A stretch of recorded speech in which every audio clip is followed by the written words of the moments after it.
नमस्कार। भारत मौसम विज्ञान विभाग के दैनिक मौसम चर्चा में आपका स्वागत है। मैं असीम कुमार मित्रा। आइए चलते सबसे पहले पिछले 24 घंटों के दौरान मानसून की क्या गतिविधियां रही।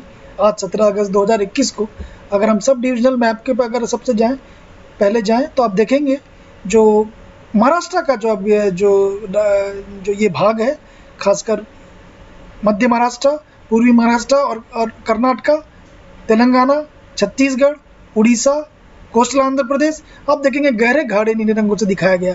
इसका मतलब यहाँ पे वर्षा अच्छी हुई है। साथ ही साथ पूर्वोत्तर राज्यों की अगर हम बात करें, अरुणाचल प्रदेश, असम, मेघालय, त्रिपुरा, मिजोरम, नागालैंड, सब हिमालय, वेस्ट बंगाल, यहाँ पर भी हल्के गहरे नीले रंगों से दिखाया गया है।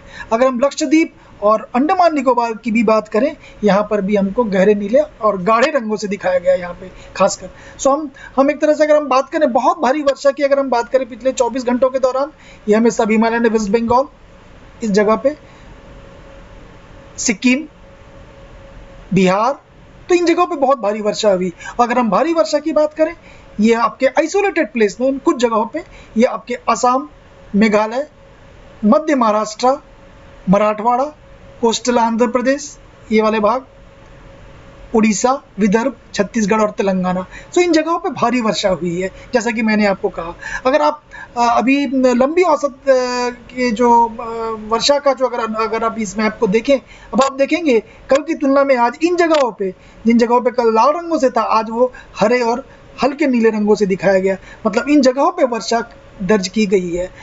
अगर हम चलते हैं रेनफॉल की जो दर्ज की गई है आज हमारे वेधशाला में 8:30 बजे 17 अगस्त 2021 को, तो हम देखेंगे बक्सर में 17 सेंटीमीटर, सुपौल में 16 सेंटीमीटर, डहाना में 15 सेंटीमीटर, रोंगो में 14 सेंटीमीटर, लखीमपुर में 11, खम्मम में 10, मलकानगिरी सीतामढ़ी में 9, नागपुर, पुणे, बागडोगरा में 8 सेंटीमीटर, बिजौर, कोटापल्ली, सुंदरगढ़, जालना, नागरी, कांकेर, विजयनगरम में 7 सेंटीमीटर, आदिलाबाद, कोपरगांव, बस्तर, वेस्ट गोदावरी, तिरुवल्लुर, दुर्ग, छत्तीसगढ़, गोंदिया 6 सेंटीमीटर, लातेहार, कुरू, गाजीपुर, कोंडागांव, नारायणपुर, रायगढ़, औरंगाबाद में 5 सेंटीमीटर प्रत्येक जगहों पे, और बालोद, तादोड़, आदिलाबाद और वर्धा में 4 सेंटीमीटर प्रत्येक जगहों पे दर्ज की गई है। आइए चलते हैं अब संयुक्त परिस्थिति, जिसको हम सिनॉप्टिक सिस्टम कह रहे हैं। अगर हम देखेंगे, सबसे पहले हम आरंभ करेंगे भारत के उत्तरी भाग से। सो अगर आप देखेंगे इन जगहों पे, अगर आप देखेंगे पाकिस्तान और इस भाग में एक वेस्टर्न डिस्टर्बेंस, पश्चिमी विक्षोभ आपको यहाँ पे दिखाई दे रहा है। साथ ही साथ एक साइक्लोनिक सर्कुलेशन आपके जस्ट उत्तरी भाग में इन जगहों पे एक विराजमान है। सो आप कह सकते हैं कि इन जगहों पे एक वेस्टर्न डिस्टर्बेंस और साइक्लोनिक सर्कुलेशन का आने वाले दिनों में कुछ प्रभाव पड़ सकता है। अब हम चलते हैं मानसून ट्रफ में। अब आप देखिए मानसून ट्रफ की जो स्थिति है, अब वो आपके पंजाब से होते हुए, पंजाब, हरियाणा, उत्तर प्रदेश, बिहार को कुछ टच करता हुआ झारखंड, अब वो एक लो प्रेशर, कम दबाव का क्षेत्र यहाँ पे आपको बनता हुआ दिख रहा है। तो एक लो प्रेशर एरिया, जिसको कम दबाव का क्षेत्र बोलेंगे हम, ये आपके बंगाल की खाड़ी में बना हुआ है।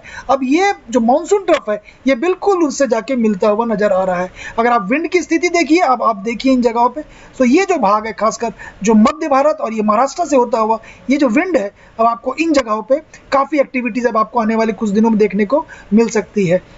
अब अगर हम उपग्रह की मानचित्रों में अगर हम चले, इनसेट 3D की सैटेलाइट की इमेजरीज में, सो आप देखेंगे, आप इन जगहों पे आप देखिए जो छोटे छोटे क्लाउड क्लस्टर अब वो बड़े रूप में दिखाई दे रहे हैं। मतलब आप देखेंगे एक सफेद, एक हरे रंग और लाल रंगों में दिखाया गया, ये उसके टेम्परेचर को दिखा रहा है। मतलब छोटे छोटे कन्वेक्टिव सेल अब एक लार्ज क्लस्टर, एक बड़े विशालकाय क्लाउड के रूप में परिवर्तित दिख रहा है। क्योंकि जैसा कि आपने देखा, आपने इस जगह पे एक कम दबाव का क्षेत्र बन गया है। सो अब आने वाले दिनों में, आने वाले 2-3 दिनों में अगर आप देखेंगे, पूर्वी तटीय जो राज्य हैं, साथ ही साथ मध्य भारत और कुछ भाग महाराष्ट्र के, इन भागों में एक्टिविटी बढ़ने जा रही है। जैसा कि आप सिनॉप्टिक सिस्टम में, इस वाली इमेज में, इस चित्र में आप देख सकते हैं। सो आप कह सकते हैं इन जगहों पे एक एक्टिविटीज आने वाली है। अब पूरी तरीके से यहाँ पे क्लाउड का जमावड़ा एक सघन रूप से यहाँ पे आपको दिखलाई पड़ता है। साथ ही साथ पश्चिमी तटीय जो राज्य हैं, खासकर अगर मैं महाराष्ट्र की बात करूं, कोंकण एंड गोवा, कर्नाटका, यहाँ पर भी छोटे छोटे कन्वेक्टिव सेल्स आपको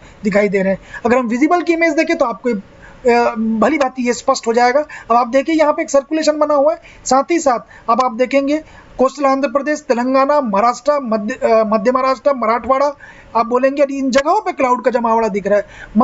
मध्य भारत की बात करें, मध्य प्रदेश, छत्तीसगढ़, इन जगहों पर भी इससे जो आने वाले परिणाम, जो कम दबाव के क्षेत्र बनने से जो क्लाउड का जो वितरण है, वो आपका जो वितरण प्रणाली आप देखेंगे पूरे इस भागों को दर्शा रहा है। सो आने वाले दिनों में जो एक्टिविटी जो बढ़ने वाली है वो इन जगहों पे बढ़ने वाली है। और अगर आप देखेंगे ये कुछ भाग ये आपके उत्तर पश्चिम राज्यों में भी ये जाने की ओर अग्रसर दिख रहा है। आइए चलते हैं मौसम की चेतावनी आने वाले 5 दिनों में कैसा रहेगा। जैसा कि मैंने आपको बताया, एक कम दबाव के क्षेत्र बनने से आप देखें हवाओं की तीव्रता यहाँ बढ़ी हुई दिखेगी। साथ ही साथ अब आप देखेंगे उड़ीसा, छत्तीसगढ़,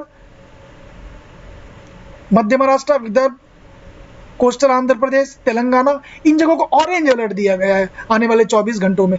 और अगर पूर्वोत्तर राज्य की बात करें, आप देखिए पूर्वोत्तर राज्य में भी असम, मेघालय, अरुणाचल प्रदेश, सब हिमालयन, वेस्ट बंगाल, सिक्किम, माफ कीजिएगा सिक्किम की जगह को ऑरेंज अलर्ट दिया गया है। और अगर शेष क्षेत्रों की बात करें, थंडरस्टॉर्म और लाइटनिंग की एक्टिविटीज दिख रही है। क्योंकि यहाँ पे सिस्टम बना हुआ है तो आपके लाइटनिंग का होना अनिवार्य है। तो आप देखेंगे यहाँ पे लाइटनिंग की एक्टिविटीज भी आपके पूरे मध्य भारत और पूर्वी राज्यों में दिख रहे हैं। अगर हम 18 तारीख की बात करें, 18 तारीख में स्थिति आप देखेंगे महाराष्ट्र का ये जो भाग है, मध्य महाराष्ट्र और ये वाला जो भाग है, इसको ऑरेंज अलर्ट दिया गया। साथ में तेलंगाना, छत्तीसगढ़ और पूर्वी मध्य प्रदेश को भी ऑरेंज अलर्ट किया गया है। क्योंकि सिस्टम बना हुआ है, आप देखेंगे विंड की तीव्रता यहाँ पे काफी ज्यादा दिखाई जा रही है। यहाँ पे इसका मतलब यहाँ पे आने वाले 1-2 दिन में 17-18 को आप देखेंगे यहाँ पे ऑरेंज अलर्ट इन राज्यों को दिया गया। मुख्य रूप से ये मध्य भारत और महाराष्ट्र का इन भागों में। अगर हम 19 तारीख की बात करें, यहाँ पे अभी ऑरेंज अलर्ट नहीं है, केवल उत्तराखंड की अगर स्थिति आप यहाँ देखें, उत्तराखंड में अभी आप ऑरेंज अलर्ट दिया गया है। और शेष भारत की बात करें, यहाँ पे लाइटनिंग की एक्टिविटीज भी चल रही है। अगर हम 20 तारीख की बात करें, जैसा कि मैंने कहा, धीरे धीरे ये जो कम दबाव के क्षेत्र बनने से इन जगहों पर ये जो हवाएं हैं, ये हवाएं अब उत्तर पश्चिम दिशा की ओर भी आ सकती है, जिसका परिणाम स्वरूप आप देखेंगे 19 और 20 तारीख को। आप अगर 20 तारीख की बात करें तो ये पश्चिमी उत्तर प्रदेश, उत्तराखंड और ये आपके जो पश्चिम उत्तर राज्य जो है, उत्तर पश्चिम राज्य की इन जगहों को प्रभावित करेगा। लाइटनिंग, कुछ छिटपुट वर्षा, भारी वर्षा भी देखने को मिल सकती है। हालांकि 21 तारीख को तीव्रताओं में काफी रूप से कमी आएगी। आप देखेंगे मध्य भारत और बाकी शेष भारत में वर्षा नहीं दिखाई जा रही है। तो ये रहा हमारा आने वाले 5 दिनों का पूर्वानुमान। आपसे एक बार निवेदन रहेगा मेरा कि आपने अभी तक मौसम ऐप डाउनलोड नहीं किए हैं, दामिनी ऐप, मेघदूत ऐप, सो आप तुरंत इन्हें डाउनलोड करिए। कल एक बार फिर से आपके सामने उपस्थित रहेंगे हम। तब तक के लिए धन्यवाद।